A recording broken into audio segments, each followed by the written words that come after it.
I think many of us software developers uh, are not familiar with how to report vulnerability and why, and even even the basics why it's different than dealing with a regular bug. So your first job probably taught you how to report a bug. I remember fondly years and years ago using some proprietary system, but nobody ever mentioned anything about security issues or vulnerabilities. So I want to fix that. So I'm Brian Demers. I'm a developer advocate at Okta. I spend a lot of time, in and around various open source projects and communities. I've done a lot of like application security and a lot of build tooling. A lot of people think those are opposite ends of the spectrum, but as soon as you're on a plane trying to run a build, you realize how internet connected your built and tools are. So, as soon as you leave your machine, there's a lot of security involved in there, and that's how I sort of got involved in this world.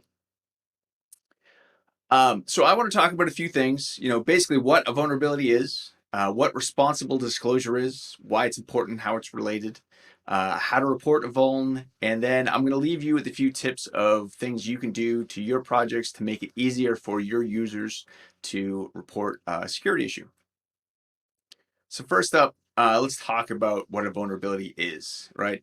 So if you go to the Oxford Dictionary, it's actually the state of being exposed to an attack, right? This definition actually goes on to talk about physical and emotional. But if you head over to Wikipedia, which is the facts of everything, right?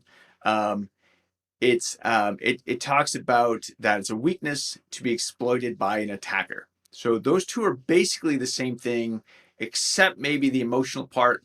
But when somebody reports a vulnerability incorrectly for the projects I work on, I get a little emotional too. So maybe it's the same. I also think there's a little confusion about the differences between what a CVE is and a vulnerability. So a CVE is just basically a way of describing a vulnerability across different data sources. Um, you can think of them as mostly an ID, right, with some sort of metadata attached to it, like the product name, some version, a description, right, some data about the vulnerability. And these are IDs handed out by a numbering authority such as NIST. Um, because not all of these things get cool names like Heartbleed or Spectre or whatever. Most of the time, we just use this ID, and that's the ID that is the vulnerability.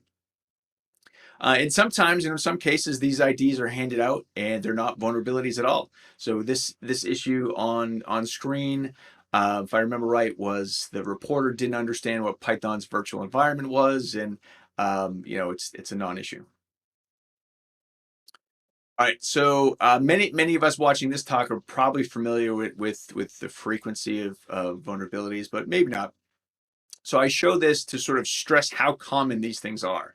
So uh, reported vulnerabilities, there's probably about 1,500 a month, which it averages out to about 50 a day. Um, and as you can see, we're sort of trending upwards, right? More software comes into the world, that means more vulnerabilities into the world. But I actually think this number is much higher because this is just what's reported publicly.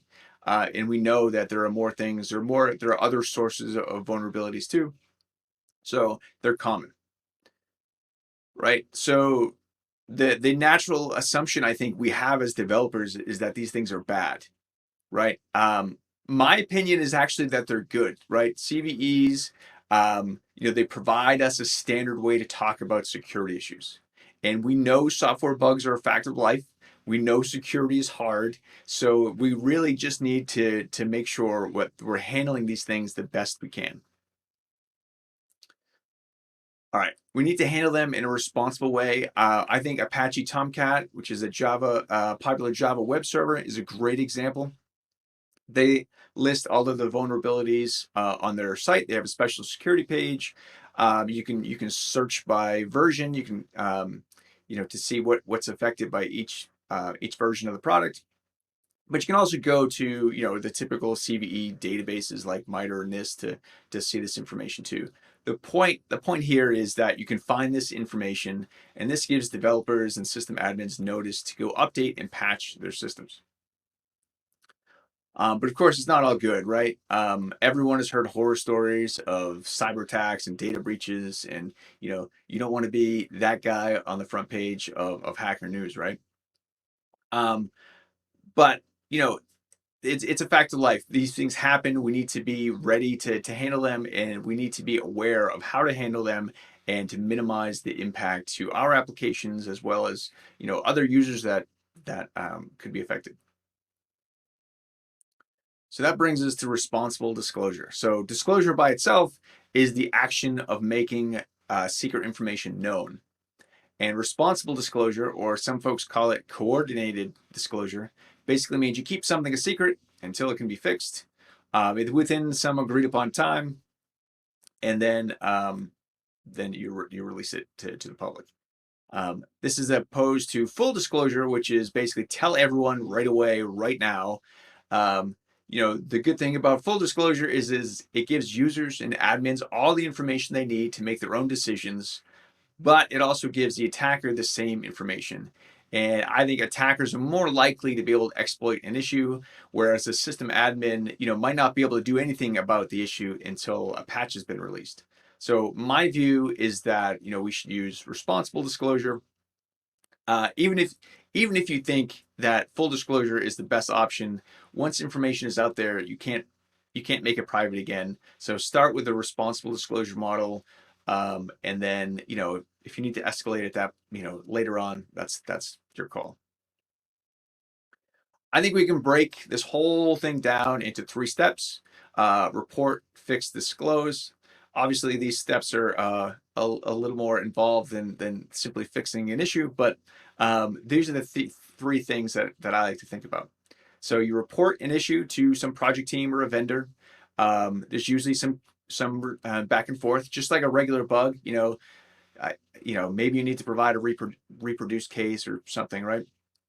The vendor or the project is going to go fix the issue. They're going to release a patch. Sometimes they're going to wait for customers to apply the fix. That's very use case dependent. But then we're going to release information about the vulnerability publicly. All right, so let's get into those topics a bit more here. So we're going to report the issue. And I think this is the hard part. This is where the stumbling block happens. You have to report the issue. But it's private, right? So this means it's a little more difficult to do than a regular bug. Each project is going to handle this differently. You have to go search out the product's website or the vendor's website to figure out how they deal with this. Maybe they have a security mailing list. Maybe you have to go to like a bug bounty website like BugCrowd or HackerOne to figure it out. Maybe you have to email a smaller shop support team just to ask them where to go report the issue. If you're paranoid, that's fine. You can use an anonymous email account or whatever. I typically don't worry about that, but a healthy dose of paranoia is fine. But I want to stress: don't use don't report a bug publicly, right? It needs to be private. This is an issue I helped fix a while back. The reporter opened this issue and then basically ghosted us. Some folks will just scan public repos for specific types of issues in order and open issues to gain some sort of reputation and pad a resume. And I'm actually all for that. I think that's totally fine. It's just how you report them, right? Report them privately. Go through the correct security channels to report those issues. You can still pad your resume that way, or still make a name for yourself. That's totally fine. And it's not just bug trackers. I've seen the same thing on mailing lists and Stack Overflow and everywhere else, right? The key thing to remember is, once something is public, there's no going back. You can't make something private again. All right, so we've reported the issue, right? And now we have some period of time where we're trying to fix the issue where the information is not yet known to everybody. So this is referred to typically as the security embargo, right? Again, that's the window of time that the development team has to fix the issue. How long this time frame is actually all over the place, right? So Google's Project Zero, I think, is 90 days by default, but they've released issues within 7 days. In a case of a Microsoft issue, and that was actually before the fix was out. But they've also waited up to 8 months in the case of Spectre a few years back, until it was finally leaked. And the Linux kernel is interesting. It's something like 19 days, which is 2 weeks plus a couple days to account for holidays and long weekends and whatnot. Because people have lives, right? But the general suggestion is to make it as short as possible while still giving the vendor enough time to fix the issue. Going back to the Linux kernel, there's there's I think almost 40,000 forks on Linus's GitHub fork, and there's 120,000 stars or something like that. I mean, there's a lot of eyeballs in that project, right? So, I like to think about this quote, this alleged quote from Benjamin Franklin: "Three can keep a secret if two of them are dead," right? So, there are more people that are in the know of the issue, the more likely it's going to leak, which is the case of what happened with Spectre. I joke about this, but again, think about how fast information travels in the world today. All right, so now we're fixing the issue, right? So the vendor or the product team will fix an issue very similar to how you report a bug and they fix it, right? It's pretty basic stuff. However, if it's an open source project and you want to get involved, you still need to be careful. You need to communicate with the development team. It's not time to release or disclose information about the issue yet. So your commit messages may need to be a bit sparse. Maybe have a special way to handle those types of commits. So check with them. So once the fix is in, and it's time to make a release, right? And this means different things for different projects. In the Java world, we typically publish binaries, so jar files to repositories like Maven Central. Microsoft would release a patch on Patch Tuesday, and there's a bunch of source-based projects that we just cut and tag, and that's it. Now that we have the fix, now it's time to disclose the information, right? So this is the first time information about this issue has been released to the public. And typically this is all in the vendor, right? So the vendor goes and deals with, messaging their users, creating and associating the CVE and all of that. There's some forms to fill out for that. But once it's been disclosed, this is your opportunity. You can go blog about it, or not. Some companies will actually pay you to not talk about it, right? All right. So the Apache Software Foundation actually has a great detailed list of how to deal with the vulnerability from the project side of view. I think this is great for even non-Apache projects. I've used this for both Apache, non-Apache projects. Obviously, you have to tweak it a little bit, but it's a great list to just follow. You can use this as a checklist if your project has to deal with a security issue. All right, I'm going to talk about a couple more things of what you can do with your project. Many of us have open source projects, and you have public bug trackers or some sort of public facing component. There's if you have a GitHub, you can create an issue template.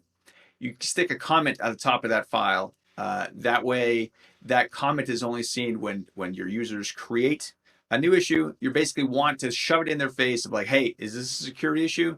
If so, go over here and report it differently. You should also set up, security policies if you're on GitHub too. But the goal is to point people to the right place as soon as possible because they probably don't know, this is going to take special handling. Last one is security.txt. So go to this website. There's a little form you can fill out. You can basically stick this file at the root of your website. It's very similar to a robots.txt, and it will help people discover how to report issues for your projects. I've used this technique with a vendor a while back. I couldn't find their security page, but they had a security.txt file. I was able to email their security team, and it worked great. All right, so the key thing here is that, just be aware that security issues require special handling. And thanks for having me here.